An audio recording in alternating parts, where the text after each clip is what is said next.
तो दोस्तों आज की इस वीडियो में आपको बताऊंगा कि फिजिक्स का जो मैंने आपको पुराने पेपर उपलब्ध कराए थे उनमें से कितने कितने मार्क्स का आया है और आपके उनमें से कौन कौन से क्वेश्चन आए थे।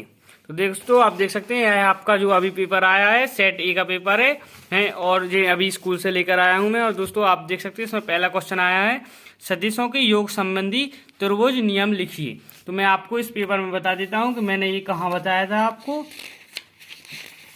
दोस्तों ये रहा आपका सदिशों को योग संबंधी त्रिभुज नियम। यह पेपर मैंने दोस्तों आपको बताया था पहले ही, उसी का क्वेश्चन देख सकते हैं। आपको सदिशों का योग संबंधी नियम मैंने आपको पहले ही बताया था।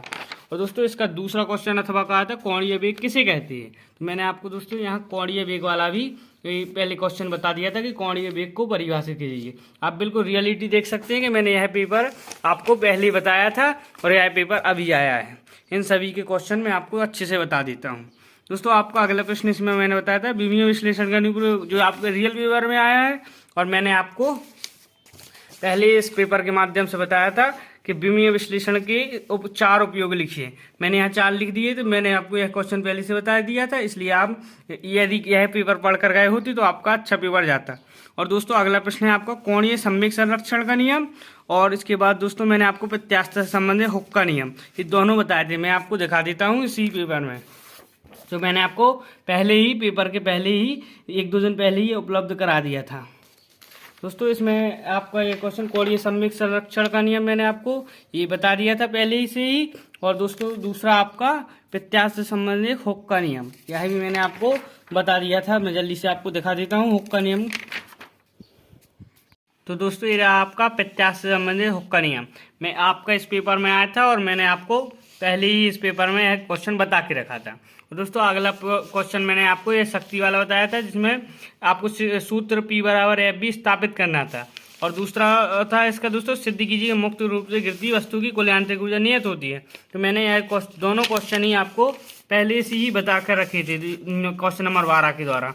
दोस्तों इसमें लिखा था सिद्ध कीजिए कि मुक्त रूप से गिरती किसी वस्तु की कुल यांत्रिक ऊर्जा अचर रहती है। और ये P = F वाला, ये दोनों क्वेश्चन देखिए आप खुद देख सकते हैं दोस्तों कि मैंने पहले से ही आपको इस पेपर के माध्यम से बता दिए थे और आपका फिर इस पेपर में भी यह दोनों क्वेश्चन आकर आए थे। दोस्तों अगला क्वेश्चन मैंने आपको स्टोक का नियम और इसके बाद ये दोस्तों आपने कोणीय संवेग बलागुण में संबंध यही भी बता दिए थे, आपको मैं दिखा देता। तो देख सकते हैं दोस्तों ये है कोणीय संवेग और बल आघूर्ण में संबंध, जो कि आपका यहाँ पर पूछा गया था कोणीय संवेग बल आघूर्ण में संबंध। तो यह मैंने पहले बता दिया था। और दूसरा था दोस्तों स्टोक का नियम। तो यह भी मैंने आपको यहाँ बता दिया था कि स्टोक का नियम और सीमांत वेग क्या है। यह बिल्कुल सेम टू सेम क्वेश्चन दोस्तों आपका यहाँ पूछा गया था। और दोस्तों इसके बाद मैंने आपको ये तरंगों के बारे में भी एक क्वेश्चन बताया था, उससे आप इस क्वेश्चन को भी लिख सकते थे क्योंकि यह 3 मार्क्स का क्वेश्चन जो आपको 3 ही अंतर लिखने थे। यदि आप वह क्वेश्चन पढ़ लेते तो आपका यह बन जाता। दोस्तों आपका अगला था ऊष्मागतिका का प्रथम नियम लिखिए और समतापीय विक्रम, रुद्धोष्म विक्रम और चक्रीय विक्रम को समझाइए। तो दोस्तों यह क्वेश्चन भी मैंने आपका कर दिया था, यदि आप वह पढ़ कर जाते आप देख सकते हैं। दोस्तों यह ऊष्मागति के चक्रीय विक्रम को समझाइए और उसका ऊष्मागति का प्रथम नियम लिखिए। आप यदि यह दोनों क्वेश्चन कर लेते तो आप यह क्वेश्चन को बना लेते अपने आप से ही। और दोस्तों अगला क्वेश्चन इसमें है दोस्तों प्रक्षेप गति किसे कहते हैं, उड्डयन काल और अधिकतम ऊंचाई के लिए व्यंजक ज्ञात कीजिए। और दोस्तों इसका अगला है पलायन वेग किसे कहते हैं। तो दोस्तों यह दोनों की दोनों 5-5 नंबर के क्वेश्चन मैंने आपको इसी पेपर में उपलब्ध करा दिए थे, जिसमें था प्रक्षेप गति किसे कहते हैं और उड्डयन काल इसका भी मैंने बता दिया था। और दोस्तों इसका अगला क्वेश्चन है जो पलायन वेग वाला, जो कि नीचे का लास्ट क्वेश्चन था दोस्तों आपका 19वां। मैंने यहाँ पलायन वेग वाला क्वेश्चन भी आपको करवा दिया था। तो दोस्तों आप देख सकते हैं कि मैंने आपको जो पेपर बताया था उससे मेरे क्वेश्चन से अधिकांश पेपर आपका उन्हीं क्वेश्चनों में से आया था।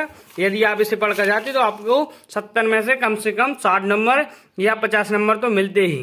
तो इसी तरह दोस्तों हम केमिस्ट्री का भी पेपर आपके लिए उपलब्ध कराएंगे जल्दी से जल्द सभी सेट का, यदि आप उनसे पढ़ते हैं। और मैं उनके साथ साथ IMP क्वेश्चन भी आपको वीडियो के माध्यम से प्रोवाइड करा दूंगा। तो यदि दोस्तों आपने अभी तक हमारा चैनल सब्सक्राइब नहीं किया तो इसे जरूर सब्सक्राइब कर लें।